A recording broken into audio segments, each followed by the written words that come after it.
మనలో చాలామంది అంటూ ఉంటారు. ఈ కాలం పిల్లలకి మనం ఏం చెప్పలేమండి. వాళ్ళు చాలా ఇష్టాలు చేస్తారు. జెన్‌జీ పిల్లలకి మనం ఏం చెప్పలేము అంటారు. అదంతా తప్పని నేను చాలా సార్లు చెప్పాను. మరొకసారి మీకు ప్రూవ్ చేద్దాం అనుకుంటున్నాను. ఇక్కడ కనబడుతున్నారు కదా! ఒకడు కార్తీక్, ఒకడు ప్రణయ్.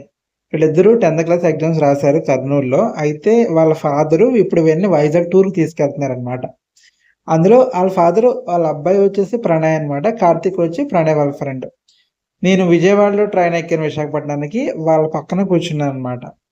సో, దాదాపు మేము 3 గంటలు మాట్లాడుకున్నాం. ఆ 3 గంటల్లో ఎడ్యుకేషన్ గురించి, మూవీస్ గురించి, వాళ్ళ లైఫ్ స్టైల్ గురించి, ఫ్రెండ్స్ గురించి ఎంత మాట్లాడుకున్నామంటే నేను అలా మాట్లాడుతూనే ఉన్నా. వాళ్ళు అలా ఏదో చెప్తానే ఉన్నారు. వాళ్ళు షేర్ చేసుకునేవారు. అంటే వాళ్ళకి చెప్పే విధంగా చెప్తే ఖచ్చితంగా వింటారు పిల్లలు. వాళ్ళు ఏ జనరేషన్ అనేది ఇంపార్టెంట్. అంటే ఈ జనరేషన్ పిల్లలకి ప్రాబ్లమ్ ఏంటంటే ఎక్కువ డేటా ఉంది, ఎక్కువ సంవత్సరం తప్ప మిగతావన్నీ సేమ్ టు సేమ్.